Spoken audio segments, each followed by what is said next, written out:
Hello dear students, welcome to Magnet Brains. मैं संचिता जैन आप सभी की सोशल साइंस एजुकेटर आज के सेशन में लेके आई हूँ आप सभी के लिए क्लास 9th की सामाजिक विज्ञान में राजनीति विज्ञान यानी कि पॉलिटिकल साइंस के चैप्टर नंबर 2 संविधान निर्माण का कंप्लीट चैप्टर रिवीजन। और कंप्लीट चैप्टर रिवीजन के पहले हम इस चैप्टर को कई सारे पार्ट्स में जो है पढ़ चुके हैं। उसके बाद इसके NCERT solutions, multiple choice question, most important question, इतनी सारी चीजें कर चुके हैं। अब हमारे फॉर्मेट के अनुसार आज बारी आती है कंप्लीट चैप्टर रिवीजन, यानी कि एक ही सिंगल शॉट में, एक ही सिंगल वीडियो में आपको इस चैप्टर का एक पूरा रिवीजन कराया जाएगा, यानी कि वन शॉट रिवीजन कराया जाएगा। ऑलराइट, तो सभी रेडी हैं? शुरू करने से पहले आप सभी से रिक्वेस्ट है कि जल्दी से जल्दी और ज्यादा से ज्यादा आज के सेशन को आप सभी लाइक कर दें, शेयर कर दें, साथ ही साथ चैनल को सब्सक्राइब भी कर दें, क्योंकि मैग्नेट ब्रेन्स प्रोवाइड कराता है आपको क्लास 6 से लेके क्लास 12 तक के सारे courses free of cost high quality education के साथ। जी हाँ, और हम आपके लिए कई सारे top courses Hindi medium, English medium दोनों में उपलब्ध कराते हैं, जैसे कि CBSE board, MP board, UP board, Bihar board, Delhi board, Rajasthan board के सिलेबस को कवर कराया जाता है। साथ ही साथ उन सारे स्टेट बोर्ड के सिलेबस को कवर कराया जाता है जहां पर एनसीईआरटी का पैटर्न फॉलो होता है, क्योंकि हम पढ़ाते हैं आपको एनसीईआरटी से। ऑलराइट, और अगर आपको ई बुक्स और ई नोट्स की भी आवश्यकता है, वीडियो के डिस्क्रिप्शन बॉक्स में एक लिंक दी है, वहां से आप अवेल कर सकते हैं। चलिए, तो इतनी सारी अच्छी बातों के साथ और आपके लाइक शेयर के साथ शुरू करते हैं आज का ये सेशन, जो कि है complete chapter revision, chapter number 2 polity class 9 संविधान निर्माण। तो शुरू किया जाए, चलिए शुरू करते हैं। सबसे पहले हम जान लेते हैं इस चैप्टर के परिचय के बारे में। दक्षिण अफ्रीका में लोकतांत्रिक संविधान, क्या बात की गई है कि दक्षिण अफ्रीका की हम बात करें, ठीक है। दक्षिण अफ्रीका कहाँ स्थित है भाई? विश्व का मानचित्र तो आपने देखा होगा, तो यहाँ ऊपर की तरफ एशिया महाद्वीप स्थित है और उसके साइड में नीचे की तरफ इस तरीके से अफ्रीका महाद्वीप है, ठीक है। तो अफ्रीका महाद्वीप में अभी हम कहाँ की बात कर रहे हैं? साउथ अफ्रीका की बात कर रहे हैं। तो दक्षिण अफ्रीका में लोकतांत्रिक संविधान का निर्माण कैसे हुआ? अंग्रेज शासन जब वहां पर स्थापित था, अंग्रेजों का औपनिवेशिक शासन वहां पर स्थापित था, तो किस तरीके की वहां पर रंग भेद की नीति चलाई गई और दक्षिण अफ्रीका के लोगों को उस रंग भेद की नीति के खिलाफ किस तरीके का संघर्ष करना पड़ा। उसके बाद संघर्ष हुआ, फिर दक्षिण अफ्रीका में एक नए संविधान का निर्माण हुआ। फिर हम जानेंगे कि हमें संविधान की जरूरत क्यों है। जब आप ये वाला एग्जाम्पल बहुत अच्छे से समझेंगे दक्षिण अफ्रीका का, तो आपको ये स्पष्ट समझ में आ जाएगा कि हमें संविधान की जरूरत क्यों है, ठीक है। इसके बारे में भी जानेंगे। फिर उसके बाद हम आएंगे भारत देश पर, कि भारत देश के संविधान का निर्माण किस तरीके से हुआ था। उसके बाद जानेंगे संविधान निर्माण का रास्ता। क्या जानेंगे? संविधान निर्माण का रास्ता, कि संविधान कैसे बना, कहां से शुरुआत हुई संविधान के बनने की, कहां से आवाज उठी कॉन्स्टिट्यूशन के बनने की। फिर उसके बाद संविधान सभा यानी कि कॉन्स्टिट्यूशनल असेंबली क्या थी, कैसे इसका निर्माण हुआ, जो इसके जितने भी सदस्य थे, मेंबर थे, उनका चुनाव कैसे हुआ। ऑलराइट, चलिए फिर उसके बाद भारतीय संविधान के बुनियादी मूल्यों के बारे में जानेंगे, जो कि सबसे इंपॉर्टेंट है। जैसे कि जब हम संविधान को शुरू करते हैं तो सबसे पहले हम किस पर जाते हैं? हम अपने संविधान की प्रस्तावना की बात करते हैं, उद्देशिका की बात करते हैं, यानी कि प्रियम्बल की बात करते हैं।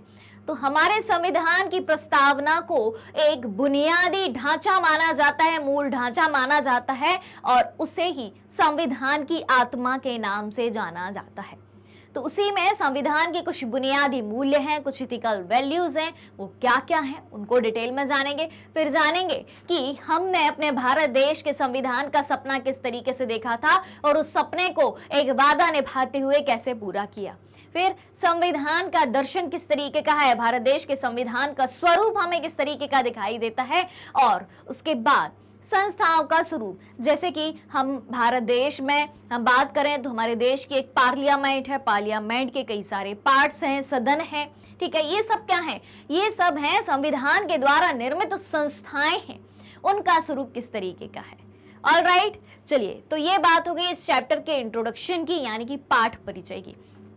इसमें हमें वो सारी चीजें पता लग जाती हैं जो कि हमें इस चैप्टर के अंदर पढ़नी है कि इस टॉपिक से रिलेटेड कितनी बातें हो सकती हैं, कैसे हम इस टॉपिक को कई सारे पॉइंट्स के जरिए कनेक्ट कर सकते हैं, वो सारी चीजें एक फ्रेम के रूप में हमें इस पाठ परिचय के जरिए पता चल जाती हैं।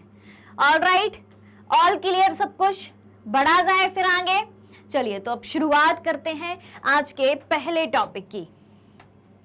देखें, सबसे पहला टॉपिक क्या था? दक्षिण अफ्रीका में लोकतांत्रिक संविधान, democratic constitution in south Africa. चलिए तो क्या है ये संविधान, क्या है कॉन्स्टिट्यूशन, क्या है, चलते हैं इसकी तरफ। तो देखें, संविधान जो है लिखित नियमों की एक ऐसी किताब है। क्या कहा गया है? संविधान क्या है? संविधान पूरी चीजें लिखी हुई हैं। हम भारत देश के संविधान की बात करें तो भारत देश का संविधान एक लिखित संविधान है और सबसे विस्तृत संविधान है। और लिखित संविधान का कंसेप्ट भारत देश ने कहां से लिया था? लिखित संविधान का कंसेप्ट भारत देश ने अमेरिका से लिया था। तो संविधान लिखित नियमों की एक किताब है।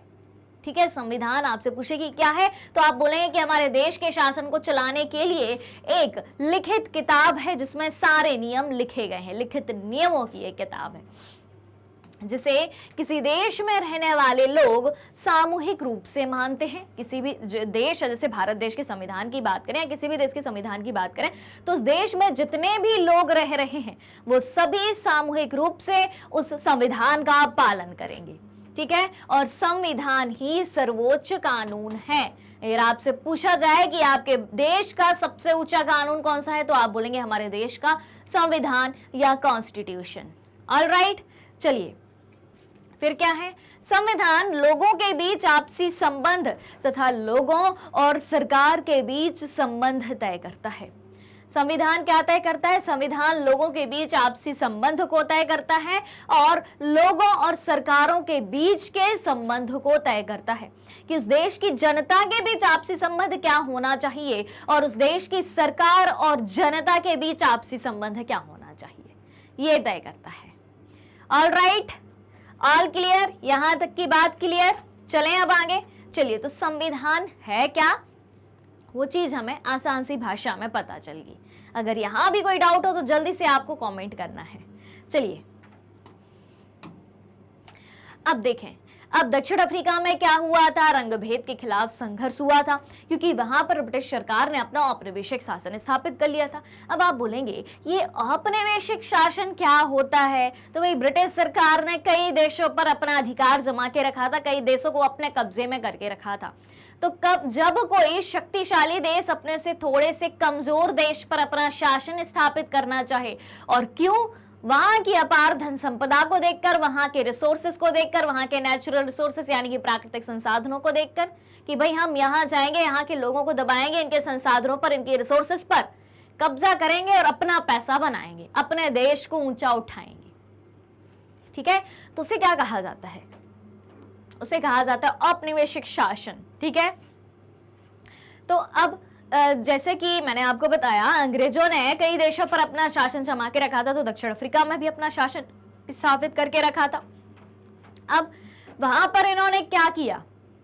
कौन सी नीति चलाई? रंग भेद के खिलाफ रंग भेद की नीति चलाई कि गोरे खुद तो गोरे थे और दक्षिण अफ्रीका के लोग अश्वेत यानी कि काले थे, तो गोरे और काले के बीच इनने संघर्ष पैदा कर दिया था, रंगभेद की नीति चलाई थी और कई सारे अत्याचार करने लगे थे ये काले लोगों पर, दक्षिण अफ्रीका के लोगों पर। तो रंगभेद के खिलाफ संघर्ष तो होना ही था। चलिए तो क्या क्या हुआ, कैसे हुआ, इसको जान लेते हैं। तो रंगभेद क्या होता है? सबसे पहले इसको जानते हैं कि रंगभेद नस्ली भेदभाव पर आधारित उस व्यवस्था का नाम है। रंगभेद क्या है? नस्ली भेदभाव पर आधारित उस व्यवस्था का नाम है जो दक्षिण अफ्रीका में विशिष्ट तौर पर चलाई गई। ठीक है, रंगभेद क्या है? नस्ली भेदभाव पर आधारित एक व्यवस्था का नाम है जो कहां पर चलाई गई? दक्षिण अफ्रीका में विशेष रूप से चलाई गई। और दक्षिण अफ्रीका पर यह व्यवस्था यूरोप के गोरे लोगों ने ला दी थी। क्लियर? फिर 17वीं 18वीं शताब्दी की बात करते हैं तो 17वीं तथा 18वीं शताब्दी में जो है यूरोप की कंपनियां कहाँ गई, व्यापार करने गई दक्षिण अफ्रीका में, और व्यापार किया वहां पर, और दक्षिण अफ्रीका के लोगों को अपना गुलाम यानी कि दास बना के रखा, और काफी बड़ी संख्या में यहाँ गोरे लोग बस गए। ठीक है, कहां, दक्षिण अफ्रीका में, और यहाँ के स्थानीय काली चमड़ी वाले लोगों के साथ रंगभेद करना शुरू कर दिया। भाई हमारे देश में घुस के आए, ठीक है, हमको लूटा और हम पर अत्याचार किया, ठीक है, और हमसे ही कमाई करी, ये था भाई इनका काम। ठीक, तो रंग भेद की नीति क्या है ये तो पता चल गई। अब उस रंग भेद की नीति के तहत इन्होंने क्या क्या काम करे वो अपन जानते हैं। ठीक है, उस रंग भेद की नीति के तहत अश्वेतों पर यानी कि दक्षिण अफ्रीका के लोगों पर, काले लोगों पर ब्रिटिश सरकार ने, गोरों की सरकार ने कौन कौन से प्रतिबंध लगाए थे उसको जानते हैं। ठीक है, कि किस तरीके से इन्होंने अत्याचार करे थे। देखें क्या प्रतिबंध इन्होंने लगाए थे। तो पहली बात तो यह आती कि गोरों की बस्तियों में बसने की इजाजत नहीं थी। ठीक है, किसको, अश्वेत लोगों को ब्रिटिशर्स की बस्ती में बसने की आजादी नहीं थी। काले लोगों को वहां पर प्रवेश वर्जित था, प्रवेश निषिद्ध था। ठीक है, फिर परमिट होने पर ही वहां काम करने जा सकते हैं। अगर अश्वेतों के पास परमिट हो यानी कि लाइसेंस हो तभी आप गोरों की बस्ती में जाकर काम कर सकते हैं। बिना लाइसेंस के, बिना परमिट के आप वहां जाके काम नहीं कर सकते हैं। फिर काले लोग गोरों के लिए आरक्षित स्थानों पर नहीं जा सकते थे। गोरों के लिए कुछ रिजर्व स्थान थे, आरक्षित स्थान थे, वहां पर नहीं जा सकते थे। और इसमें गोरों के गिरजाघर भी शामिल थे। गिरजाघर का मतलब क्या होता है, चर्च, कि चर्च तक में यानी कि धार्मिक जगह पर जाने पर भी पाबंदी थी।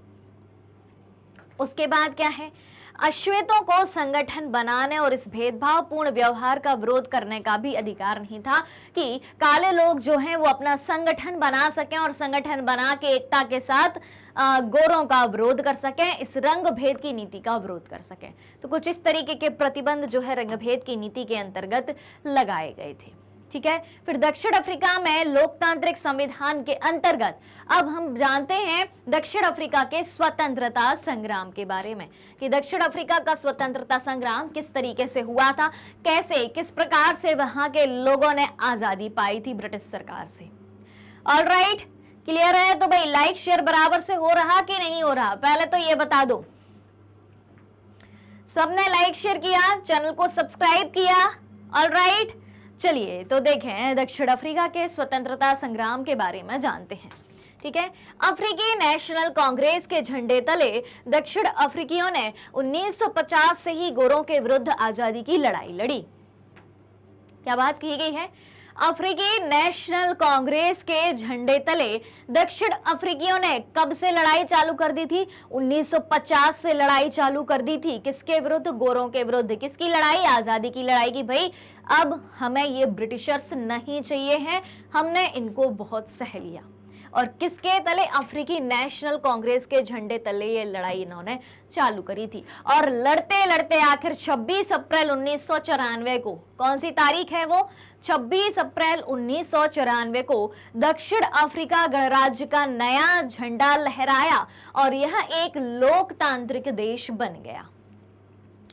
तो दक्षिण अफ्रीका की अगर हम आजादी की बात करें तो कब मिली थी, 26 अप्रैल 1994 को दक्षिण अफ्रीकी गणराज्य का नया झंडा लहराया और दक्षिण अफ्रीका 26 अप्रैल 1994 को 26 अप्रैल 1994 को एक लोकतांत्रिक गणराज्य बन गया था, यानी कि दक्षिण अफ्रीका में भी लोकतंत्र स्थापित हो गया था।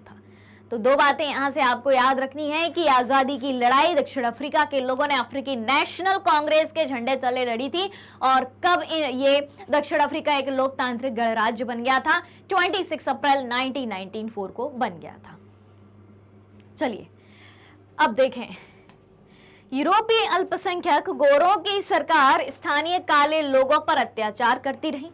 ठीक है, अब यूरोपीय अल्पसंख्यक यहां पर बोला गया है, तो भाई पूरा का पूरा देश तो आके बस नहीं गया था कि पूरा का पूरा ब्रिटेन आके, पूरा का पूरा यूरोप महाद्वीप ही आके दक्षिण अफ्रीका में बस गया हो, ऐसा तो था नहीं। ठीक है, कुछ ही लोग आए थे, तो यानी कि संख्या में कम थे। तो यूरोपीय अल्पसंख्यक जो थे, गोरों की सरकार स्थानीय काले लोगों पर अत्याचार करती रही, जो वहां के दक्षिण अफ्रीका के लोग थे उन पर अत्याचार करती रही। और अब देखो भाई, एक नाम आता है नेल्सन मंडेला का। किसका नाम आता है भाई? ये नाम याद रखना है, नेल्सन मंडेला। नेल्सन मंडेला ने क्या किया था? तो नेल्सन मंडेला ने रंगभेद से चलने वाली शासन की व्यवस्था के विरुद्ध आवाज उठाई थी। किसके विरुद्ध? रंगभेद से चलने वाली शासन की व्यवस्था के विरुद्ध आवाज उठाई थी। जो रंगभेद की नीति अंग्रेज सरकार ने दक्षिण अफ्रीका में अपनाई थी, उसके खिलाफ सबसे पहले आवाज किसने उठाई थी? नेल्सन मंडेला ने उठाई थी। और इन्हीं के दम पर किसको? दक्षिण अफ्रीका को आजादी मिली थी। ऑलराइट, ये रही उनकी इमेज, आपको यहां पर दिखाई दे रही होगी। चलिए फिर, अफ्रीकी नेशनल कांग्रेस के झंडे तले गोरों के विरुद्ध मजदूर संगठन और कम्युनिस्ट पार्टी भी शामिल थी। अफ्रीकी नेशनल कांग्रेस के झंडे तले लड़ाई की शुरुआत हुई थी, आजादी की लड़ाई की शुरुआत हुई थी, तो गोरों के विरुद्ध मजदूर संगठन भी था और कौन था? कम्युनिस्ट पार्टी भी इसमें शामिल थी। फिर 1994 की हम बात करें, कब की? 1994 की बात करें तो 1994 में 1994 में चुनाव की घोषणा की गई, जिसमें लोकप्रिय अफ्रीकी नेता कौन? नेल्सन मंडेला की जीत हुई। 1994 में लोकतांत्रिक गणराज्य बन गया और तभी चुनाव की घोषणा हुई कि अब भाई हमारे देश के चुनाव होंगे, हमारे देश का नेता होगा, मुखिया होगा, प्रमुख होगा। तो नेल्सन मंडेला की जीत हुई थी, क्योंकि रंगभेद की नीति के खिलाफ संघर्ष किन्होंने प्रारंभ किया था? नेल्सन मंडेला ने प्रारंभ किया था और उन्हें स्वतंत्र दक्षिण अफ्रीका का पहला राष्ट्रपति चुना गया था। ठीक है, अगर आपसे सवाल पूछा जाए कि स्वतंत्र दक्षिण अफ्रीका का पहला राष्ट्रपति कौन था, पहला प्रेसिडेंट कौन था, तो आप क्या बता देंगे? Nelson Mandela. ऑलराइट, यहां तक की बात क्लियर? यहां तक कोई समस्या? चले आगे। चलिए अब देखें भाई, नेल्सन मंडेला पर मुकदमा किस तरीके का चलाया गया था, उसको भी जान लेते हैं। चलिए, तो ये बात है भाई थोड़े पहले की, जब दक्षिण अफ्रीका आजाद नहीं हुआ था, 1994 के बहुत पहले की बात है। ठीक है, उस पर आते हैं। तो नेल्सन मंडेला पर किसका मुकदमा चलाया गया? ब्रिटिश सरकार द्वारा देशद्रोह के आधार पर मुकदमा चलाया गया और नेल्सन मंडेला को 7 अन्य नेताओं सहित, क्या कहा गया है? नेल्सन मंडेला को 7 अन्य नेताओं सहित 1964 में, ये सन भी आपको याद रखना है, कब का है? 1964 का। तो नेल्सन मंडेला को 7 अन्य नेताओं सहित 1964 में देश में रंगभेद से चलने वाली शासन व्यवस्था का विरोध करने के लिए आजीवन कारावास की सजा दी गई। ठीक है, किसके विरोध में? रंगभेद से चलने वाली शासन व्यवस्था का विरोध किया था इनने। और अंग्रेज सरकार ने नीति क्या बनाई थी कि आप हमारा किसी भी तरीके से विरोध नहीं कर सकते, इस तरीके के कई तमाम प्रतिबंध लगाए थे। अब नेल्सन मंडेला ने विरोध किया तो आरोप किसका लगाया कि आप देशद्रोही हैं, तो देशद्रोही का आरोप लगाया और रंगभेद से चलने वाली शासन व्यवस्था का विरोध करने पर आजीवन कारावास, यानी कि जब तक इनकी जिंदगी रहेगी, जब तक इनका जीवन रहेगा, पूरी जिंदगी इन्हें कारावास यानी कि जेल में काटनी पड़ेगी। इस तरीके की इन्हें सजा सुना दी गई और वह 28 वर्षों तक, कब तक? 28 वर्षों तक दक्षिण अफ्रीका की सबसे भयावह जेल, दक्षिण अफ्रीका की सबसे खतरनाक जेल रोबेन द्वीप की जेल में रहे थे। ठीक है, आजीवन तो नहीं रहे लेकिन 28 वर्षों तक रहे थे, लेकिन सजा आजीवन सुनाई गई थी और 28 वर्ष भी कम नहीं होते भाई। ठीक, फिर नेल्सन मंडेला ने अपनी एक आत्मकथा लिखी थी। आत्मकथा का मतलब क्या होता है? आत्मकथा यानी कि ऑटोबायोग्राफी। ऑटोबायोग्राफी यानी कि आत्मकथा या ऑटोबायोग्राफी उसे कहा जाता है जो व्यक्ति स्वयं अपने जीवन से संबंधित खुद के जीवन की घटनाओं के बारे में लिखे, खुद की कहानी लिखे, तो उसे कहा जाता है ऑटोबायोग्राफी यानी कि आत्मकथा। ठीक है, अब बायोग्राफी या जीवनी किसे कहा जाता है? बायोग्राफी या जीवनी उसे कहा जाता है कि जब कोई दूसरा व्यक्ति किसी दूसरे व्यक्ति के बारे में उसके जीवन से संबंधित सारी बातों को लिखे तो उसे जीवनी, यानी कि जब दूसरा व्यक्ति लिखे तो उसे जीवनी या बायोग्राफी कहा जाता है और जब व्यक्ति स्वयं लिखे तो उसे आत्मकथा या ऑटोबायोग्राफी कहा जाता है। ठीक है, तो नेल्सन मंडेला ने जो खुद की किताब लिखी थी, खुद के ऊपर लिखी थी, उस आत्मकथा का नाम था the Long Walk to Freedom. इसका नाम भी आपको याद रखना है, अक्सर पूछा जाता है ये क्वेश्चन, इंपॉर्टेंट बात है ये, ठीक है। तो क्या है? The Long Walk to Freedom, ठीक है। चलें आगे, इतनी बात क्लियर। चलिए अब देखें एक नए संविधान की ओर, देखते हैं भाई किस प्रकार से अफ्रीका का, दक्षिण अफ्रीका का एक नया संविधान बना था।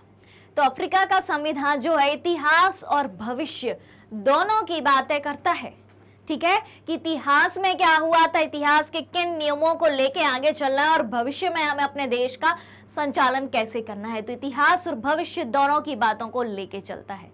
फिर देखें, एक तरफ तो यह एक पवित्र समझौता है कि दक्षिण अफ्रीकी के रूप में हम एक दूसरे से यह वादा करते हैं, उसके संविधान की बातें बता रही हूं कि ये संविधान जो लिखा जा रहा है एक पवित्र समझौता है अपने देश को चलाने का, और दक्षिण अफ्रीकी के रूप में हम हर एक दूसरे से ये वादा करते हैं कि हम अपने रंगभेदी, क्रूर और दमनकारी इतिहास को फिर से दोहराने की अनुमति नहीं देंगे, कि दूसरे देश की शक्ति आए और हम पर राज करे, ऐसा अब हम नहीं करने देंगे। ऐसा पहले बहुत हो चुका है, ठीक है। और यह अपने देश को इसके सभी लोगों द्वारा वास्तविक अर्थों में साझा करने का घोषणा पत्र भी है। क्या बात कही गई है? कि यह अपने देश को इसके सभी लोगों द्वारा वास्तविक अर्थों में साझा करने का घोषणा पत्र भी है, कि हम सभी देश के लोगों को संविधान में जितनी बातें कही गई हैं उसको साझा रूप से, ठीक है, सामूहिक रूप से उन बातों को मानना होगा, ठीक है। चलिए फिर क्या है? श्वेत और अश्वेत यानी कि गोरे और काले, स्त्री और पुरुष, यह देश पूर्ण रूप से हम सभी का है, चाहे यहाँ गोरे लोग रहें, चाहे यहाँ काले लोग रहें, चाहे स्त्री रहे, चाहे पुरुष रहे, किसी भी धर्म को मानने वाले लोग रहें, सभी का है, समान रूप से है। कोई किसी पर अपना जो है हुक्म नहीं चला सकता, कोई किसी को गुलाम नहीं बना सकता, कोई किसी पर अपना अधिकार नहीं जमा सकता, ठीक। फिर उसके बाद क्या हुआ? 2 वर्षों की चर्चा, ठीक है, और बहस के बाद 1994 तक जिस देश की दुनिया भर में लोकतांत्रिक तौर तरीकों के लिए निंदा करी जाती थी, आज उसे लोकतंत्र के मॉडल के रूप में देखा जाता है। पहले क्या कहा जाता था कि दक्षिण अफ्रीका लोकतंत्र का पालन नहीं करता, वहां लोकतंत्र नहीं है, इस प्रकार से उस देश के संविधान की निंदा करी, उस देश की निंदा करी जाती थी, ठीक है। लेकिन आज वही देश लोकतंत्र के मॉडल के रूप में सभी के सामने है, लोकतंत्र के मॉडल यानी कि लोकतंत्र के आदर्श के रूप में हम सभी के सामने है। तो इस तरीके से नया संविधान बना दक्षिण अफ्रीका का। अब हम जानते हैं हमें संविधान की जरूरत क्यों है। Why do we need a constitution? हमें संविधान की आवश्यकता है ही क्यों? इतनी सब चीजें अपन न जानी, इससे ये स्पष्ट तो हो गया होगा कि भाई एक देश में संविधान जरूरी है। क्यों? उस देश को आजाद बनाए रखने के लिए, उस देश में शांति बनाए रखने के लिए, उस देश में यूनिटी बनाए रखने के लिए, उस देश में कोई दूसरी बाहरी शक्ति आगे शासन ना स्थापित कर पाए, उसके लिए। ऑलराइट, तो हमें संविधान की यानी कि कॉन्स्टिट्यूशन की जरूरत क्या पड़ी? देखें भाई, अब देखें, लोकतांत्रिक शासन प्रणाली यानी कि जिन देशों में डेमोक्रेसी है, ठीक है, तो लोकतांत्रिक शासन प्रणाली के लिए संविधान का होना आवश्यक है। अगर आपका देश लोकतांत्रिक देश है तो सीधी सी बात है कि आपके देश का एक संविधान होना चाहिए। अगर संविधान नहीं है तो लोकतंत्र नहीं है, क्योंकि लोकतंत्र बात करता है बराबरी की, कि सारे नियमों के अनुसार, और वो सारे नियम सभी के लिए एक से होंगे, उनके अनुसार देश का शासन चलेगा। अब वो नियम कैसे तय करे जाएंगे, वो नियम बनेंगे कैसे? संविधान के जरिए बनेंगे। संविधान की किताब में वो सारे नियम लिखे होंगे। अगर संविधान नाम की उस देश में कोई चीज नहीं है, यानी कि डेमोक्रेसी नहीं है, लोकतंत्र नहीं है। तो लोकतांत्रिक शासन प्रणाली के लिए संविधान का होना अनिवार्य है, कंपलसरी है। और संविधान सरकार की शक्ति तथा सत्ता का स्रोत है। संविधान क्या है? सरकार की शक्ति और सत्ता दोनों का स्रोत माना जाता है, ठीक। फिर अगली बात क्या कही गई है कि लोकतांत्रिक सरकार का निर्माण और उसके कार्य तय करने के लिए भी हमें आवश्यक है। एक लोकतांत्रिक सरकार का निर्माण कैसे होगा? ठीक है, लोकतंत्र के जरिए, लोकतंत्र के कानूनों के अनुसार एक गवर्नमेंट कैसे बनेगी, ठीक है, और उस सरकार के, उस देश के, सरकार के देश के लिए काम करने के तरीके क्या होंगे, उनके लिए आवश्यकता है एक कॉन्स्टिट्यूशन की, एक संविधान की। ऑलराइट, फिर क्या कहा है, सरकार के विभिन्न अंगों के अधिकार क्षेत्र तय करने के लिए, किसके लिए, कि सरकार के जितने भी अंग हैं, कौन कौन से अंग, जैसे कि हम बात करें विधायिका,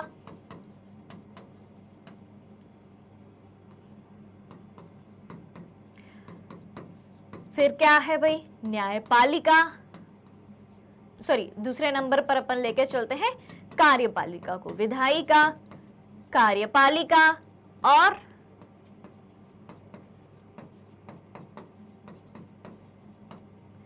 न्यायपालिका, ठीक है, विधायिका, कार्यपालिका और न्यायपालिका, इन सभी के अधिकार क्षेत्र तय करने के लिए, जैसे कि विधायिका का काम क्या होता है, संविधान ने विधायिका का काम बताया है कानून निर्माण, ठीक है, कानून निर्माण करना। कार्यपालिका का कार्य क्या है, कार्यपालिका का काम क्या है, कानून को लागू करना, ठीक है, और न्यायपालिका का काम क्या है, कानूनी विवादों का निपटारा करना। अगर कोई विवाद उत्पन्न होता है, ठीक है, तो उसका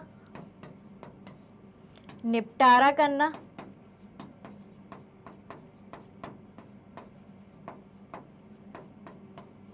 ऑलराइट, क्लियर हो गई बात कि विधायिका, कार्यपालिका और न्यायपालिका का कार्य क्या है। तो सरकार के विभिन्न अंगों के अधिकार क्षेत्र तय करने के लिए किसकी जरूरत है हमें, कौन तय करेगा इनके अधिकार क्षेत्र, हमारे देश का संविधान तय करेगा। क्लियर, इसके लिए आवश्यकता है।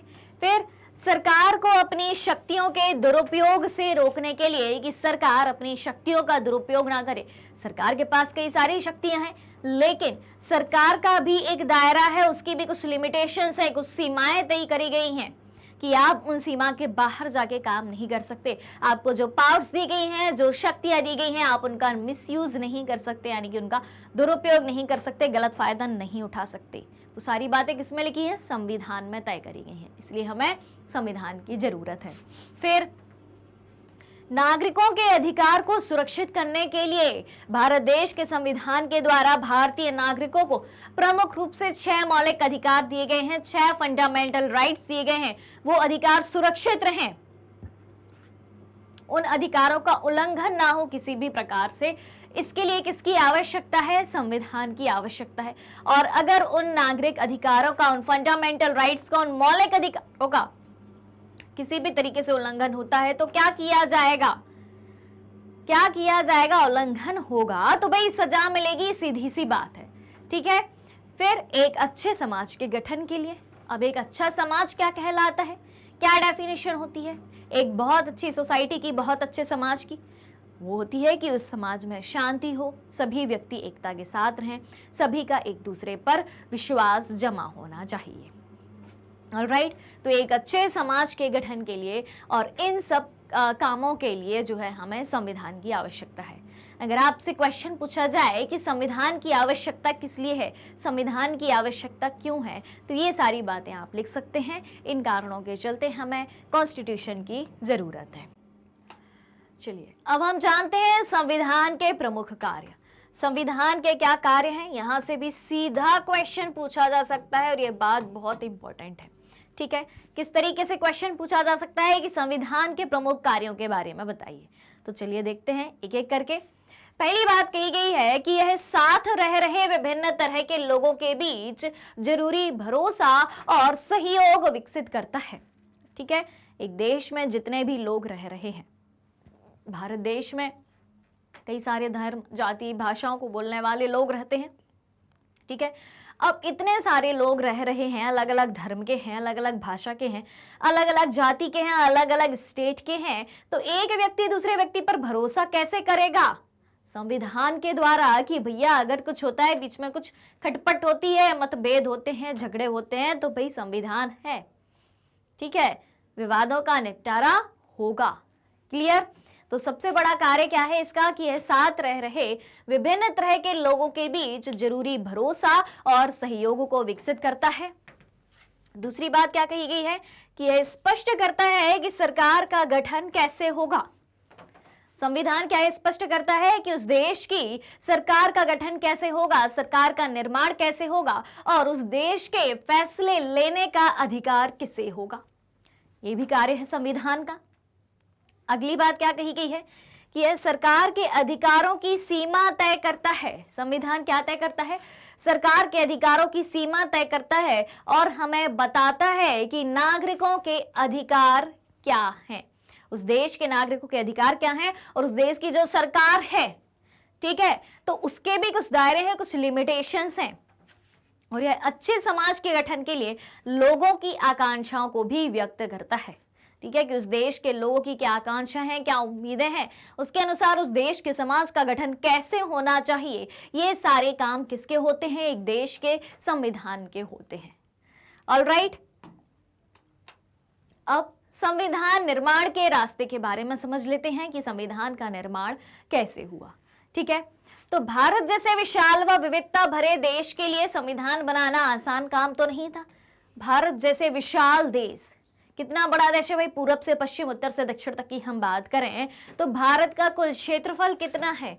भारत का कुल क्षेत्रफल है 32,87,263 वर्ग किलोमीटर, यानी कि 32,87,200 वर्ग किलोमीटर भारत देश का क्षेत्रफल है।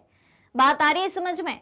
तो इतना बड़ा देश है और क्षेत्रफल की दृष्टि से हम बात करें तो क्षेत्रफल की दृष्टि से भारत जो है सातवां देश है दुनिया में। सबसे बड़ा देश है रूस क्षेत्रफल की दृष्टि से, और उसके बाद किस देश का स्थान आता है, यानी कि 7वें नंबर पर भारत देश का स्थान आता है।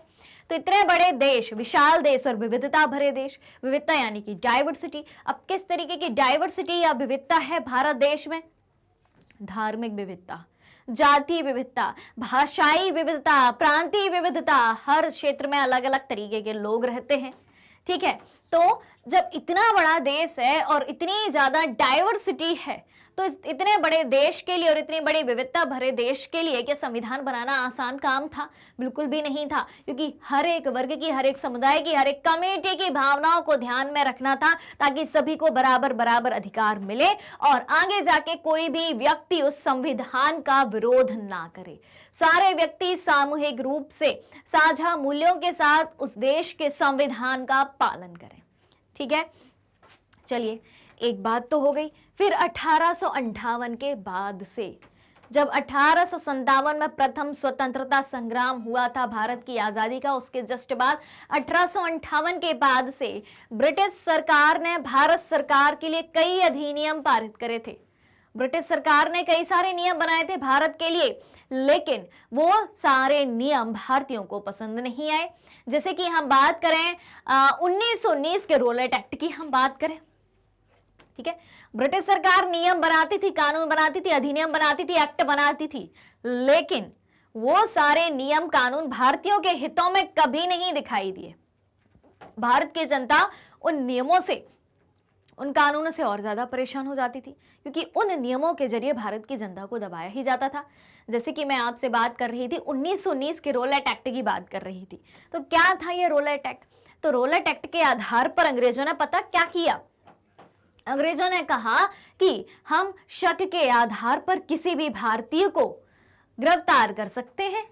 ठीक है, तो बस क्या था, जितने भी हमारे उस समय के स्वतंत्रता संग्राम के नेता हुआ करते थे, भारत के राजनेता हुआ करते थे, उनको ब्रिटिश सरकार गिरफ्तार कर लेती थी। और जिस व्यक्ति को गिरफ्तार किया गया है वो कोई अपील नहीं कर सकता, वो अपना मुकदमा लड़ने के लिए कोई वकील हायर नहीं कर सकता, वो व्यक्ति कोई दलील नहीं कर सकता, और असीमित समय के लिए, कोई ऐसा नहीं था कि इतने समय के लिए गिरफ्तार किया गया है, अनिश्चित समय के लिए गिरफ्तार कर लेते थे। तो रोलेट एक्ट क्या था? बेसिकली बिना अपील, बिना दलील और बिना वकील का कानून था।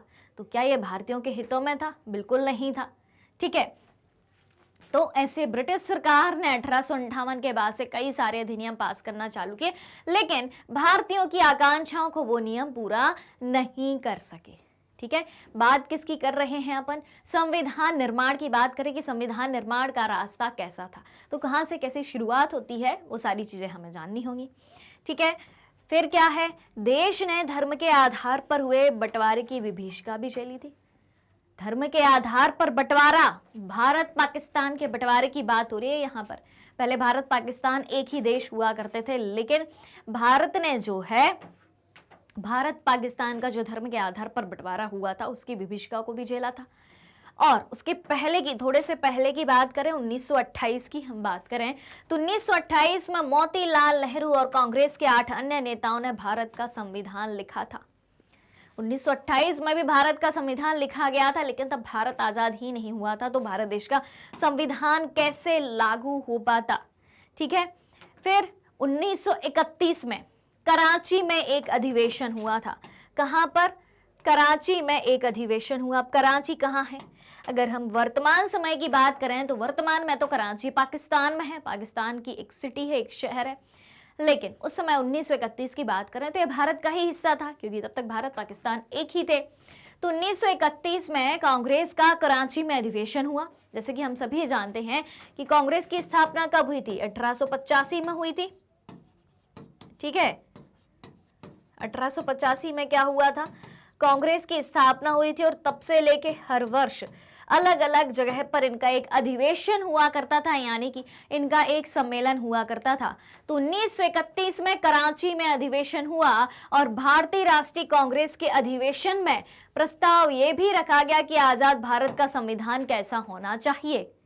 1931 के कराची में 1931 में कराची अधिवेशन में, कांग्रेस के कराची अधिवेशन में क्या बात कही गई कि आजाद भारत का संविधान कैसा होगा।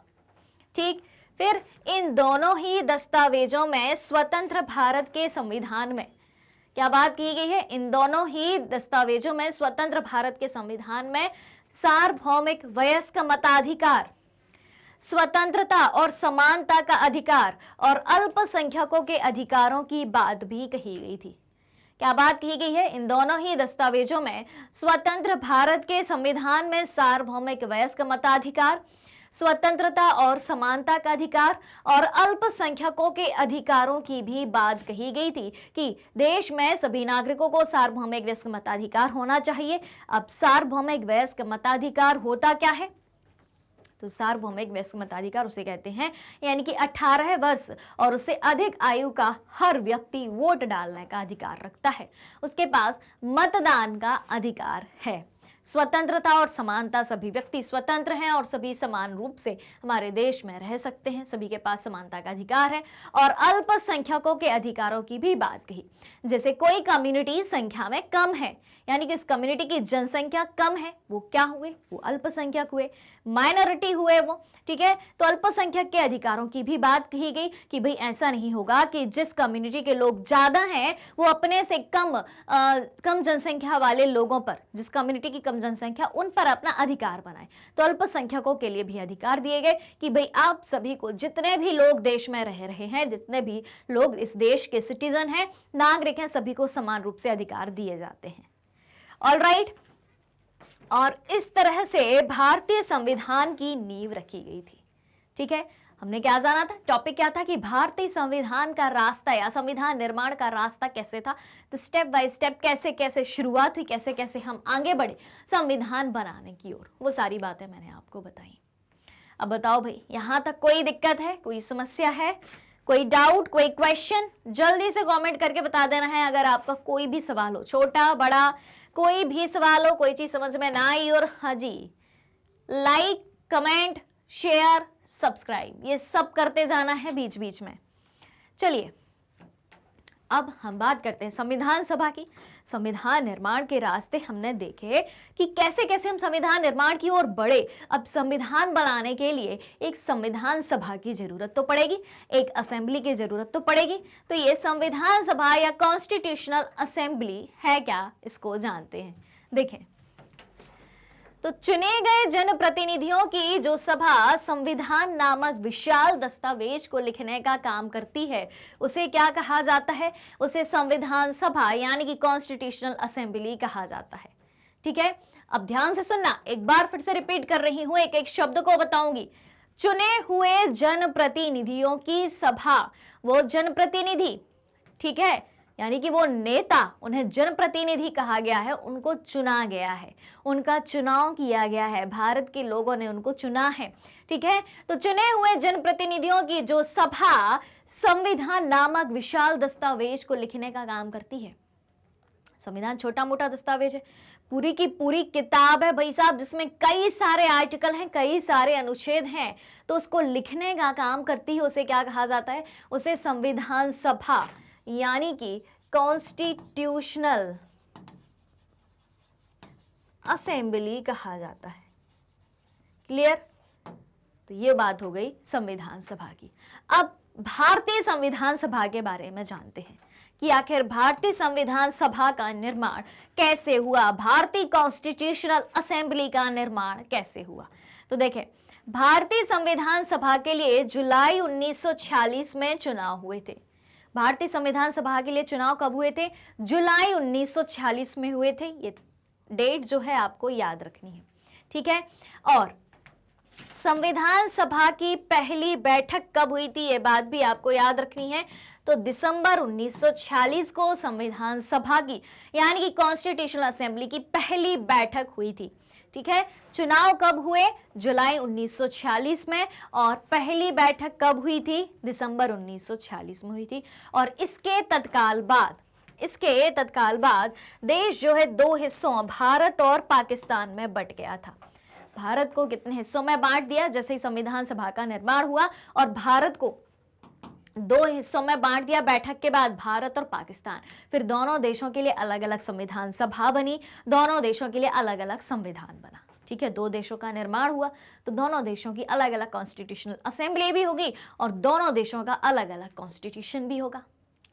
ऑलराइट, तो संविधान सभा भी दो हिस्सों में बट गई, देश दो हिस्सों में बटा तो संविधान सभा भी दो हिस्सों में बट गई, भारत की संविधान सभा और पाकिस्तान की संविधान सभा। ठीक है, फिर भारत का संविधान लिखने वाली जो संविधान सभा थी उसमें कितने सदस्य थे, ये आपसे पूछा जा सकता है। तो आप बता देंगे कि भारत का संविधान लिखने वाली सभा में 299 सदस्य थे। कितने सदस्य थे? 299 सदस्य थे, जिन्होंने 26 नवंबर 1949 में अपना काम पूरा किया था। कब किया था? 26 नवंबर 1949। और ये date very very very very most important date है। ठीक है, यहां से किस तरीके से आपसे सवाल पूछा जा सकता है कि संविधान सभा ने अपना काम कब खत्म कर लिया था, यानी कि भारत देश का संविधान किस तारीख को बन गया था और किस तारीख को संविधान सभा ने उस संविधान को स्वीकार कर लिया था, एक्सेप्ट कर लिया था, अंगीकार कर लिया था। तो क्या बताएंगे आप? 26 नवंबर 1949। कौन सी तारीख है ये?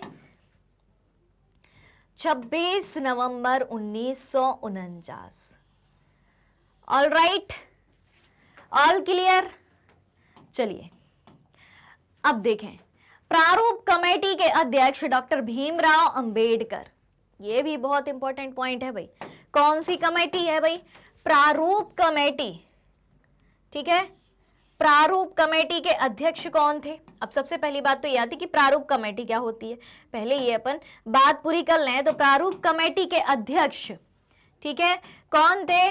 डॉक्टर भीमराव अंबेडकर।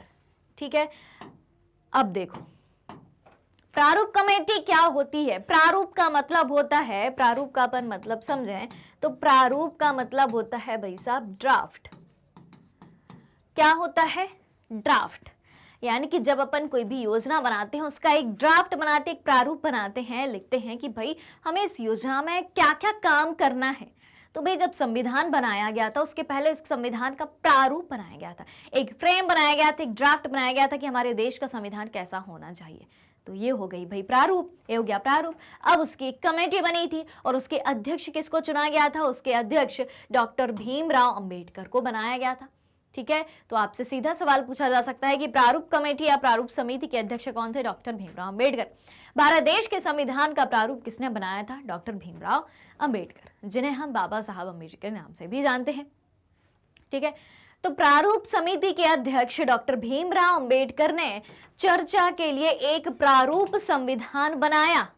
ठीक है, कि कुछ बातें ऐसी लिखी कि हमें इन इन बातों पर चर्चा करनी है और इन बातों के आधार पर पूरे संविधान का निर्माण करना है। ठीक, और प्रत्येक धारा पर 2000 से ज्यादा संशोधनों पर चर्चा करी गई थी इस संविधान के प्रारूप में। फिर 3 वर्षों में कुल 114 दिनों की गंभीर चर्चा हुई और उन चर्चा को रिकॉर्ड भी किया गया और संभाला भी गया। संविधान को बनाने में संविधान सभा के द्वारा इतने समय में जितनी भी चर्चा करी गई थी, उस चर्चा को रिकॉर्ड करके संभाला गया कि भविष्य में ये काम में आ सकती है और एक प्रूफ होना चाहिए कि किस तरीके से हमने संविधान को बनाया है, कितनी बातें कही हैं, कितनी चर्चा करी है। ऑलराइट, और इस चर्चा को किस नाम से जाना जाता है? उस रिकॉर्ड को किस नाम से जाना जाता है? इन्हें कॉन्स्टिट्यूटेंट असेंबली डिबेट्स के नाम से 12 मोटे खंडों में प्रकाशित भी किया गया, पब्लिश भी किया गया। और इन्हीं बहसों से हर प्रावधान के पीछे की सोच और तर्क को समझा जा सकता है। जो चर्चा करी गई थी इतने वर्षों की, इतने दिनों की, तो उन्हीं चर्चा, उन्हीं बहस से हर एक प्रावधान, यानी कि संविधान में जो भी प्रोविजन किया गया है, जो प्रावधान किया गया है, उसके पीछे की सोच और तर्क को समझा जा सकता है। चलिए, तो ये बात हो गई भाई संविधान कैसे बना। अब भारतीय संविधान लागू कब हुआ, इसकी बात आती है। ठीक है, तो भारतीय संविधान लागू होने की एक हमें तारीख दी गई है 26 जनवरी 1950। कौन सी तारीख दी गई है? 26 जनवरी 1950। तो 26 जनवरी 1950 को क्या हुआ? 26 जनवरी 1950 को संविधान लागू हुआ। इसीलिए इस दिन को गणतंत्र दिवस के रूप में मनाते हैं। कैसे मनाते हैं? गणतंत्र दिवस के रूप में अपन मनाते हैं। भाई 26 जनवरी है तो 26 जनवरी को कौन सा दिन होता है? गणतंत्र दिवस होता है। क्यों मनाते हैं ये? क्यों मनाते हैं? क्योंकि इस दिन हमारे देश का संविधान लागू हुआ था। ठीक है, तो भारत देश का संविधान लागू कब हुआ था? 26 जनवरी 1950 को। और पिछली स्लाइड में एक डेट हमने पढ़ी थी, कौन सी पढ़ी थी भाई? कौन सी तारीख पढ़ी थी? पढ़ी थी 26 नवंबर 1949। ठीक है, 26 नवंबर 1949 पढ़ी थी। ये कौन सी तारीख है? इस तारीख को क्या हुआ था? इस तारीख को क्या हुआ था भाई? इस तारीख को संविधान निर्माण कार्य पूरा हुआ था। ठीक है, संविधान निर्माण कार्य पूरा हुआ था और भारतीय संविधान सभा के द्वारा, ठीक है, भारतीय संविधान सभा के द्वारा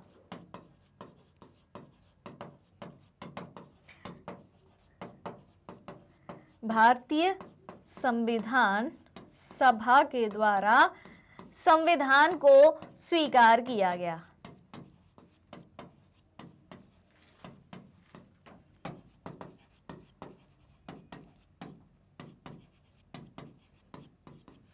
ऑलराइट, तो 26 जनवरी 1950 को संविधान लागू हुआ था, इसलिए इस दिन गणतंत्र दिवस के रूप में मनाते हैं। और 26 नवंबर 1949 को संविधान निर्माण का कार्य पूरा हुआ और भारतीय संविधान सभा द्वारा संविधान को स्वीकार किया गया, एक्सेप्ट किया गया, अंगीकार किया गया। दोनों तारीखें बहुत इंपॉर्टेंट है, याद रखना है।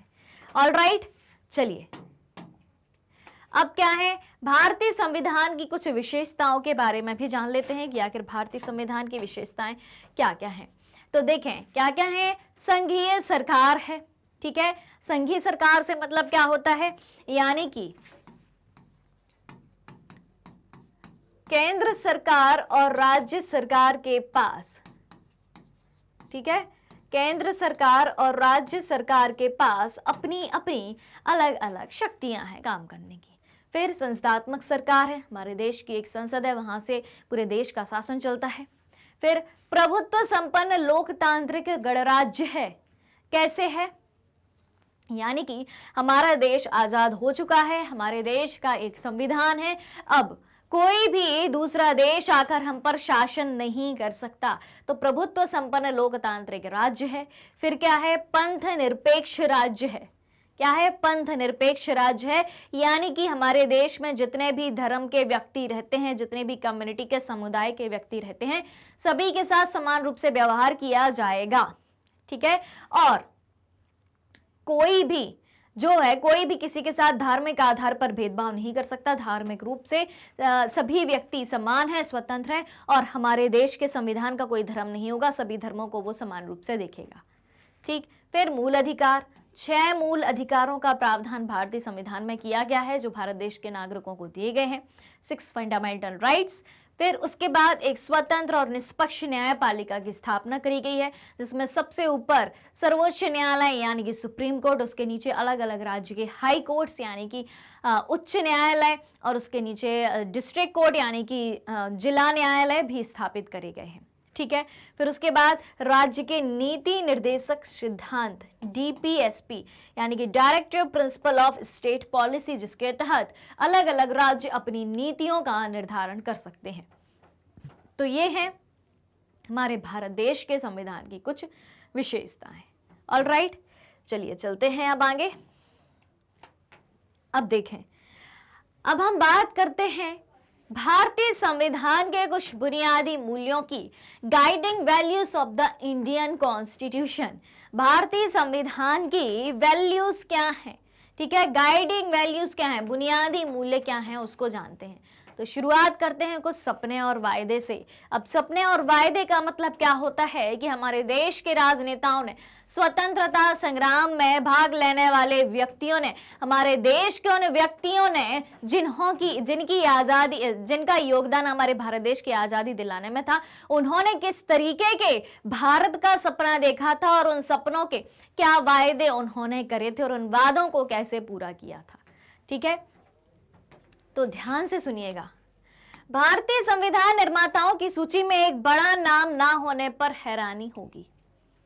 जब हम भारतीय संविधान निर्माताओं के नामों को जानते हैं, जैसे कि पंडित जवाहरलाल नेहरू का नाम जानते हैं, राजेंद्र प्रसाद का नाम जानते हैं, ठीक है, डॉक्टर भीमराव अंबेडकर का नाम जानते हैं, ऐसे कई तमाम राजनेताओं के नाम जानते हैं, लेकिन उस सूची में हमें महात्मा गांधी का नाम नहीं दिखाई देता।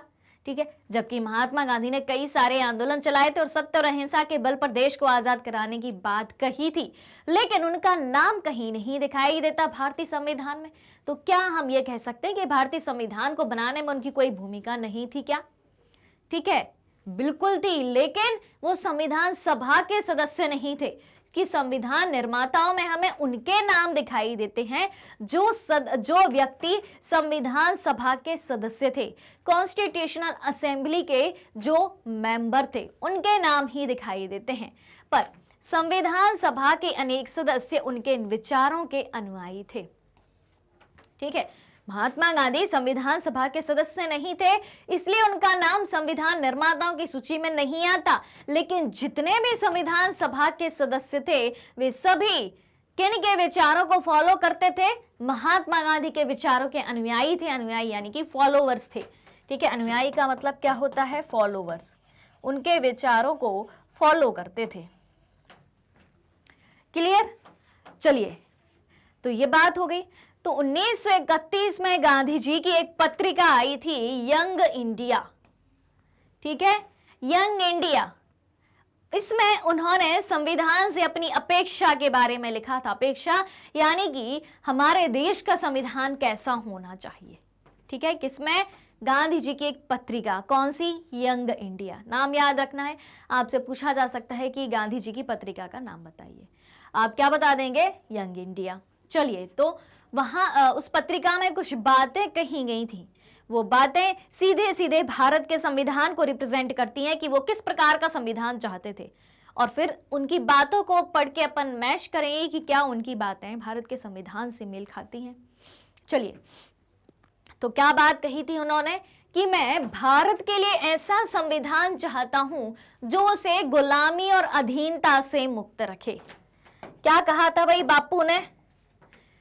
कि मैं भारत देश के लिए ऐसा संविधान चाहता हूं जो गुलामी और अधीनता से मुक्त रखे, यानी कि अब किसी दूसरे देश का शासन हम पर नहीं होना चाहिए। एक बात, मैं ऐसे भारत के लिए प्रयास करूंगा, मैं ऐसे भारत के लिए प्रयास करूंगा जिसे सबसे गरीब व्यक्ति भी अपना माने, यानी कि गरीब और अमीर के बीच भेदभाव नहीं होगा, तब ना गरीब व्यक्ति भी उस देश को अपना मानेगा। अगर उसके साथ उस देश में भेदभाव हो रहा है तो वो उसे अपना कैसे मानेगा? ठीक है, और उसे लगे कि देश को बनाने में उसकी भी भागीदारी है। ठीक है, और ऐसा भारत जिसमें लोगों का उच्च वर्ग और निम्न वर्ग ना रहे। ठीक है, गरीब अमीर का भेदभाव ना रहे, उच्च वर्ग निम्न वर्ग का भेदभाव ना रहे, यानी कि ओवरऑल गांधी जी ने अपनी इन बातों के माध्यम से किसकी बात कही है? समानता की बात कही है, इक्वालिटी की बात कही है। और ऐसा भारत जिसमें सभी समुदाय के लोग पूरे मेल जोल के साथ रहें, जितनी भी कम्युनिटी हैं, जितनी भी कास्ट हैं, जितनी भी धर्म है, सभी लोग समान रूप से रहें। तो भाई हमारे यहाँ भेदभाव की बात भी नहीं है, भेदभाव का निषेध किया गया है भारतीय संविधान में। ठीक है, सभी को धार्मिक स्वतंत्रता दी गई है। फिर ऐसे भारत में छुआछूत या शराब और नशीली चीजों के लिए कोई जगह ना हो, तो शराब और नशीली चीजों का विरोध भी किया गया है और अस्पृश्यता का विरोध किया गया। अस्पृश्यता यानी कि छुआछूत का विरोध किया गया है। किसमें किया गया है? आर्टिकल 17 में किया गया है, संविधान के अनुच्छेद 17 में करा गया है। ठीक है, औरतों को मर्दों जैसे अधिकार हो, यानी कि स्त्री और पुरुष को सभी को समान रूप से अधिकार हो, यानी कि स्त्री और पुरुष की समानता की बात जो गांधी जी ने कही थी वो भारतीय संविधान में हमें देखने को मिलती है। और गांधी जी ने आखिर में क्या कहा कि जो बातें मैंने कही हैं मैं इससे कम पर संतुष्ट नहीं होऊंगा। ये बातें होनी चाहिए, अगर इससे कम भी बात मिलती है तो मैं संतुष्ट नहीं होऊंगा। ठीक है, तो वो सारी बातें जो गांधी जी ने अपनी पत्रिका 1931 में यंग इंडिया में कही थी, वो सारी बातें हमें भारतीय संविधान में दिखाई भी देती हैं। ठीक है, माना कि महात्मा गांधी भारतीय संविधान सभा के सदस्य नहीं थे, लेकिन जितने भी भारतीय संविधान सभा के, इंडियन कॉन्स्टिट्यूशनल असेंबली के जितने भी मेंबर थे वो गांधी जी के विचारों के अनुयायी थे, यानी कि उनके फॉलोवर्स थे। तो उन्होंने गांधी जी की बातों को मानते हुए सारी बातें कहाँ ऐड करी थी? भारत के संविधान में ऐड करी थी। तो जो सपने गांधी जी ने देखे थे और भारत के राजनेताओं ने देखे थे कि हमारा भारत कैसा होना चाहिए, उन सपनों को, उन वादों को भारतीय संविधान में उन्होंने ऐड किया और वो चीज हमें वर्तमान में दिखाई भी देती है। ऑलराइट, चलिए, हाँ जी, फिर अब आगे बात क्या मिलती है भाई? भेदभाव और गैर बराबरी मुक्त भारत का सपना डॉक्टर अंबेडकर के मन में भी था। अब हम डॉक्टर भीमराव अंबेडकर के मन की बात कहते हैं। ठीक है, तो भेदभाव और गैर बराबरी मुक्त भारत का सपना डॉक्टर अंबेडकर के मन में भी था। उन्होंने भी कहा था कि भेदभाव नहीं होना चाहिए, गैर बराबरी नहीं होनी चाहिए, यानी कि असमानता नहीं होनी चाहिए, सब बराबरी से रहें, समानता के साथ रहें। और जिन्होंने, यानी कि भीमराव अंबेडकर ने संविधान निर्माण में अपनी महत्वपूर्ण भूमिका निभाई थी। भाई प्रारूप ही बनाया था, ड्राफ्ट ही बनाया था, संविधान का प्रारूप समिति के अध्यक्ष ही थे। ठीक है, तो असमानता कैसे दूर की जा सकती है, इस बारे में उनके विचार दूसरों से अलग थे। किस देश से असमानता हम कैसे दूर कर सकते हैं, इस बारे में उनके विचार दूसरे व्यक्तियों से एकदम अलग दिखाई देते थे। उन्होंने अक्सर गांधी और उनके नजरिए की कटु आलोचना करी। ठीक है, गांधी जी के आलोचक थे, गांधी जी को जो विचार थे या गांधी जी का काम करने का जो तरीका था, उनके जो है ये आलोचक थे। ठीक है, वो उनकी बातों को नहीं मानते थे। भले ही वही बात कहते थे कि भेदभाव नहीं होना चाहिए, गैर बराबरी नहीं होनी चाहिए, लेकिन काम करने के तरीके बस अलग थे। ठीक है, तो संविधान सभा में दिए गए अपने अंतिम भाषण में उन्होंने अपनी चिंताओं को स्पष्ट ढंग से रखा था। ठीक है, ये बात हो गई भीमराव अंबेडकर जी के बारे में। अब हम जानते हैं संविधान के दर्शन के बारे में कि संविधान कैसा होना चाहिए, संविधान का दर्शन क्या है। ठीक है, तो संविधान की शुरुआत कैसे होती है? संविधान की शुरुआत कुछ बुनियादी मूल्यों के माध्यम से होती है। ठीक है, और उन बुनियादी मूल्यों को कहां लिखा गया है? भारतीय संविधान की प्रस्तावना में, प्रियम्बल में, उद्देशिका में लिखा गया है। यानी कि भारतीय संविधान का जो वास्तविक दर्शन है, भारतीय संविधान की जो फिलॉसफी है, वो हमें कहां दिखाई देती है? इंडियन कॉन्स्टिट्यूशन के किताब के पहले पन्ने यानी कि प्रियम्बल में दिखाई देती है, प्रस्तावना में दिखाई देती है। वहां पर सारे बुनियादी मूल्य आपको दिखाई देंगे। तो भारतीय संविधान की शुरुआत कहां से होती है? बुनियादी मूल्यों की एक छोटी सी उद्देशिका के साथ होती है। किसके साथ होती है? बुनियादी मूल्यों की एक छोटी सी उद्देशिका के साथ होती है। और इसे क्या कहा जाता है? इसे संविधान की प्रस्तावना या उद्देशिका कहते हैं, जिसे पूरे संविधान का निर्माण हुआ है। इसी उद्देशिका को आधार मानते हुए, और इसी उद्देशिका को क्या कहा जाता है? मूल ढांचा कहा जाता है। संविधान का मूल ढांचा कहा जाता है, या संविधान की आत्मा के नाम से भी जाना जाता है। ठीक है, संविधान की आत्मा और मूल ढांचा। अब क्यों कहा जाता है? ये दो शब्द क्यों दिए गए हैं भारतीय संविधान की प्रस्तावना को या प्रियम्बल को? जैसे कि पहले शब्द पर हम गौर करें, मूल ढांचा यानी कि नींव। जब आपका मकान बनना होता है तो सबसे पहले नींव भरी जाती है उसकी। अगर नींव कमजोर है, मकान ढह जाएगा, चरमरा जाएगा कुछ समय के बाद।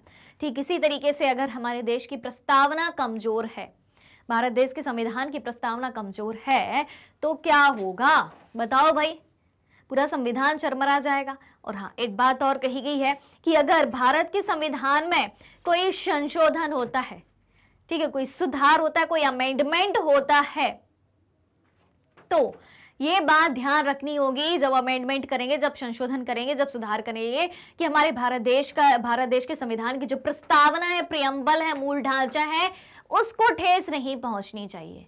उसके नियमों का, उसके कानूनों का उल्लंघन नहीं होना चाहिए, तभी वो संशोधन किया जाएगा। अगर कोई ऐसा संशोधन आया है, कोई ऐसा प्रस्ताव आया है जिसके जरिए मूल ढांचे को कोई नुकसान पहुंचता हो, प्रस्तावना को कोई नुकसान पहुंचता हो, तो वो संशोधन नहीं किया जाएगा, वो सुधार मान्य नहीं होगा।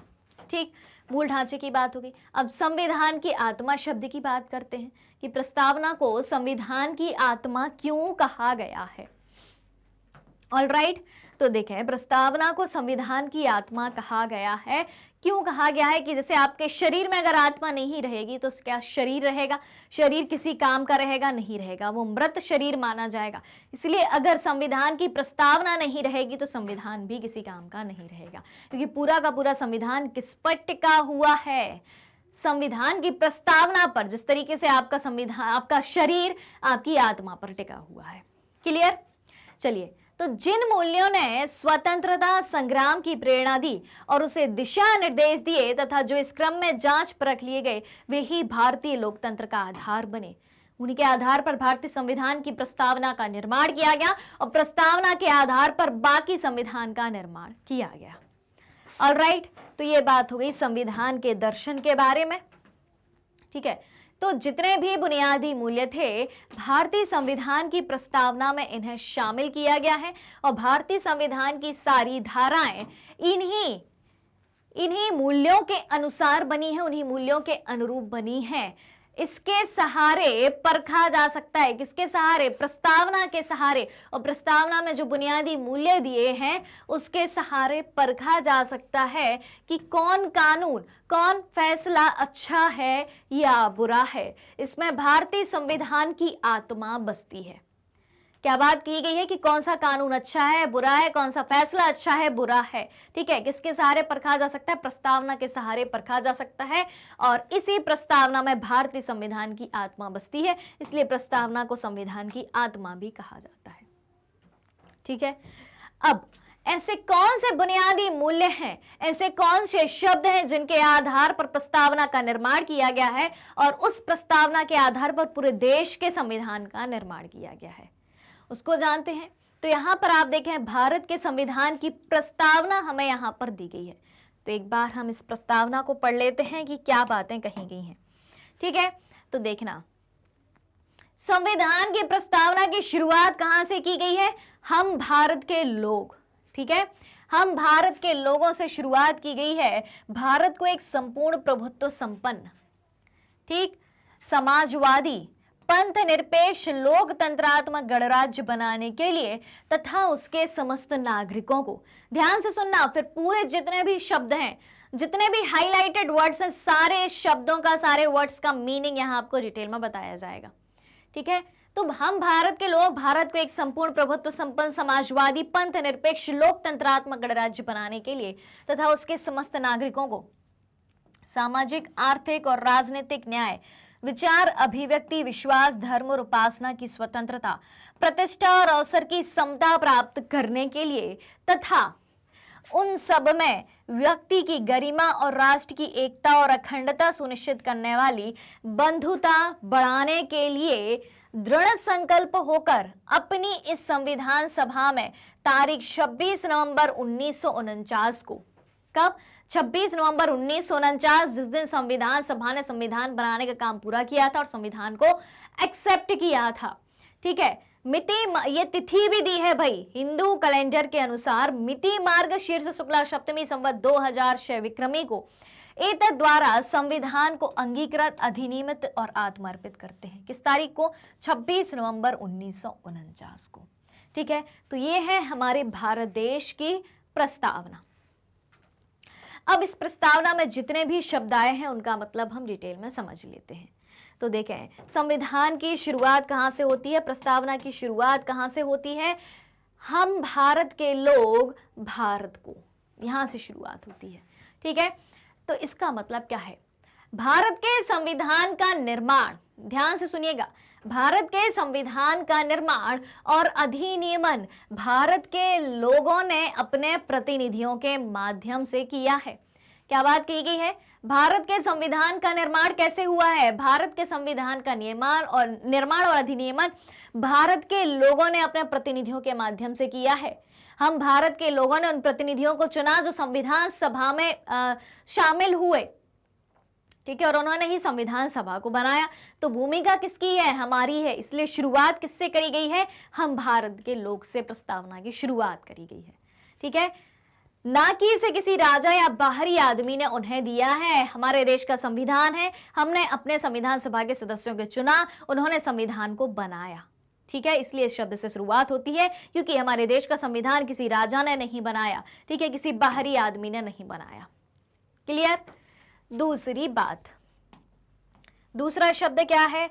दूसरा शब्द है भाई साहब गणराज्य, ठीक है। अब इस गणराज्य शब्द का अर्थ क्या होता है? तो देखें, शासन का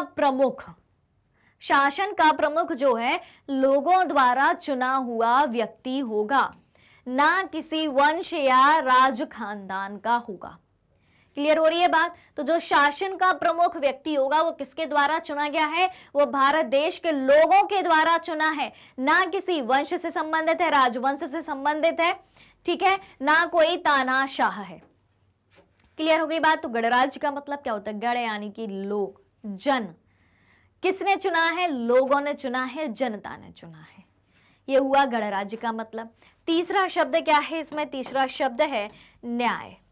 तो नागरिकों के साथ उनकी जाति, धर्म और लिंग के आधार पर भेदभाव नहीं किया जाएगा, सभी को समान रूप से न्याय दिया जाएगा। और यहां पर हम बात करें तो भारत देश के संविधान की प्रस्तावना में 3 प्रकार के न्याय की बात कही गई है।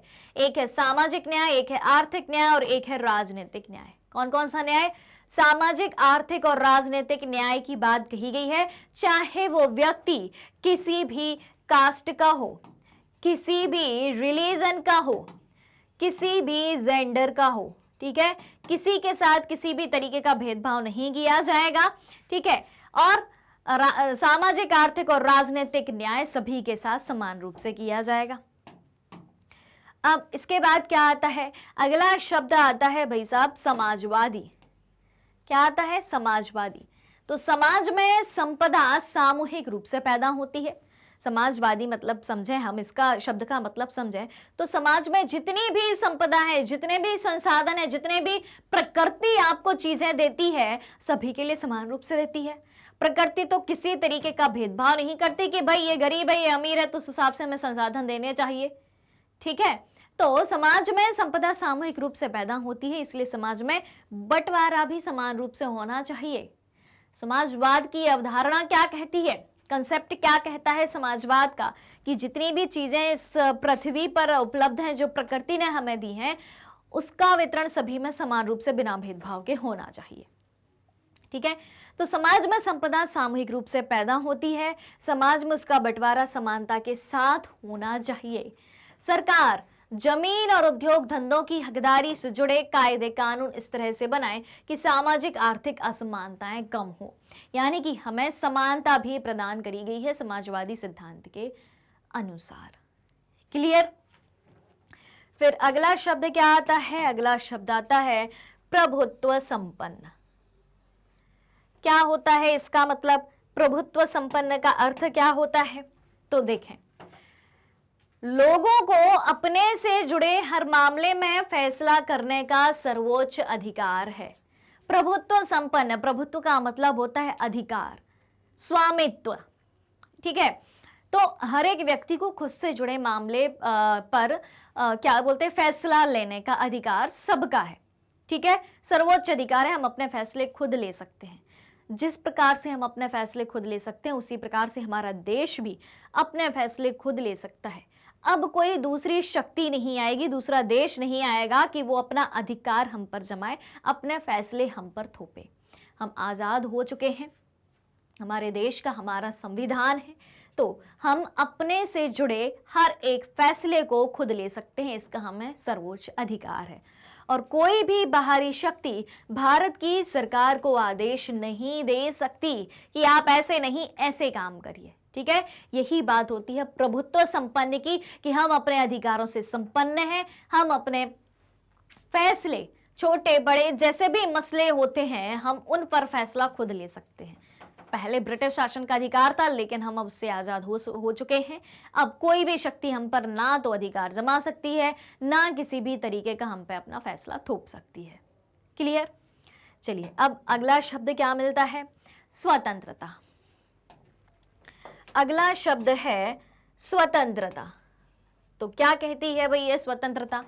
नागरिक कैसे सोचें, इस देश के सिटीजन्स, इस देश की जनता कैसे सोचे, किस तरह अपने विचारों को अभिव्यक्त करे और अपने विचारों पर किस तरह अमल करे, इस पर कोई अनुचित पाबंदी नहीं दी गई है। आपको विचारों की पूरी तरीके से स्वतंत्रता है। जिस तरीके के विचार आते हैं उस तरीके का काम आप कर सकते हैं, आपको किसी भी तरीके की पाबंदी नहीं है, बशर्ते वो काम गैर कानूनी नहीं होना चाहिए। ठीक है। किसी को नुकसान पहुंचाने वाला नहीं होना चाहिए।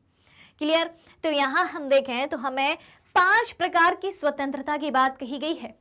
कितने प्रकार की? ये देखें, स्वतंत्रता की बात कितने प्रकार की कही गई? विचार, अभिव्यक्ति, विश्वास, धर्म और उपासना की स्वतंत्रता।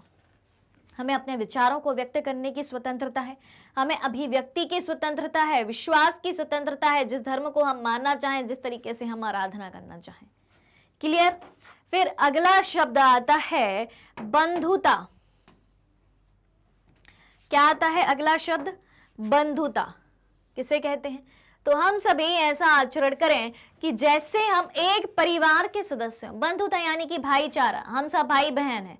ठीक है। एक ही परिवार के हैं, तो हम एक देश के नागरिक हैं, यानी कि हम एक परिवार हैं। हम हर एक व्यक्ति के साथ ऐसा आचरण करें, ऐसा व्यवहार करें, ऐसा बिहेवियर करें कि जैसे कि हम एक परिवार के सदस्य हों। ठीक है।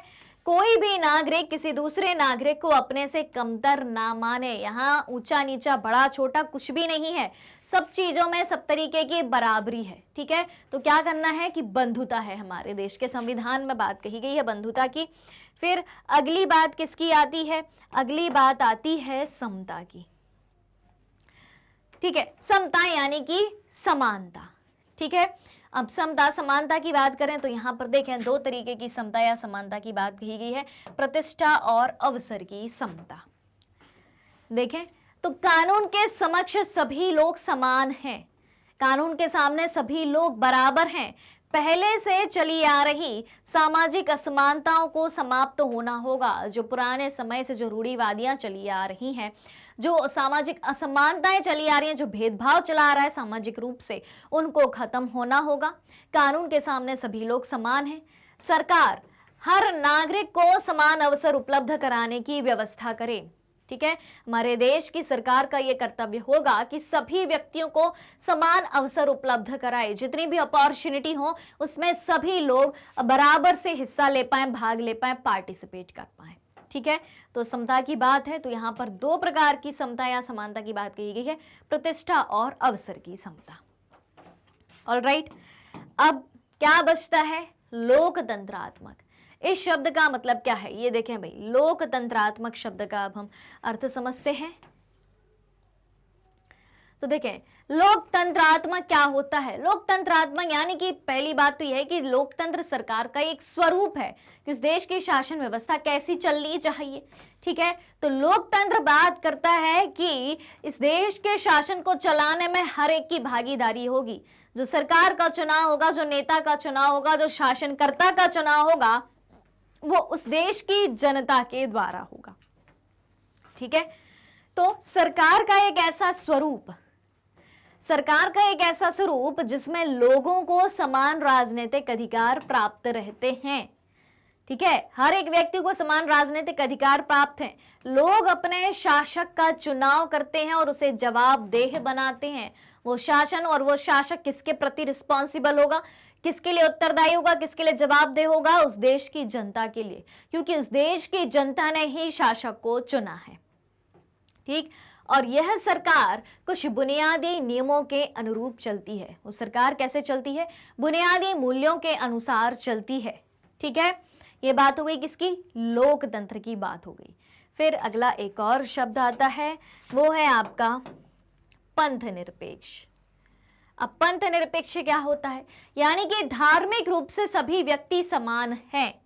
पंथ के आधार पर, कम्युनिटी के आधार पर, समुदाय के आधार पर, धर्म के आधार पर किसी व्यक्ति से किसी भी तरीके का भेदभाव नहीं किया जाएगा।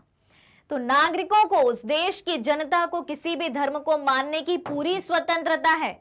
आप चाहे किसी भी कम्युनिटी के हो, किसी भी समुदाय के हो, किसी भी धर्म के हो। जैसे भारत देश की हम बात करें तो भारत में कई सारे धर्मों को मानने वाले लोग रहते हैं। हिंदू, मुस्लिम, जैन, बौद्ध, सिख, ईसाई, पारसी, ऐसी कई सारी कम्युनिटी रहती, कई सारे धर्मों को मानने वाले लोग रहते हैं। तो आपको अपने धर्म की पूरी स्वतंत्रता है। आप जिस तरीके से पूजा अर्चना करना चाहें, आपका जो विधि विधान है, ठीक है, आप बिल्कुल कर सकते हैं। आपको कोई दूसरा धर्म मानो, आप एक धर्म के हैं, आपको किसी दूसरे धर्म में भी आस्था है, तो आप बिल्कुल मान सकते हैं। यानी कि धार्मिक रूप से किसी के लिए कोई पाबंदी नहीं है। तो नागरिकों को किसी भी धर्म को मानने की पूरी स्वतंत्रता है, लेकिन कोई धर्म आधिकारिक नहीं है। ठीक है, आधिकारिक नहीं है, इसका क्या मतलब है कि सरकार किसी धर्म विशेष को नहीं मानेगी। भारत देश का जो संविधान है उसमें किसी धर्म विशेष की बात नहीं कही गई कि हम इसको प्रायोरिटी देंगे, इसको प्राथमिकता देंगे, ये हमारा धर्म है, ऐसा नहीं है भारतीय संविधान में। ठीक है, भारतीय संविधान, भारत की सरकार सभी धर्मों को एक साथ देखेगी। क्लियर? और सरकार सभी धार्मिक मान्यताओं और आचरणों को समान सम्मान देती है। जितने भी धर्म है और धर्म के आचरण, यानी कि हर एक धर्म को कैसे माना जाता है, उसकी सभी को जो है पूरी स्वतंत्रता है कि आप अपने धर्म की मान्यताओं को किस तरीके से मानना चाहते हैं, किस तरीके से आचरण करना चाहते हैं, किस तरीके से फॉलो करना चाहते हैं, इसकी आपको पूरी आजादी है। तो ये बातें किस बारे में हुई?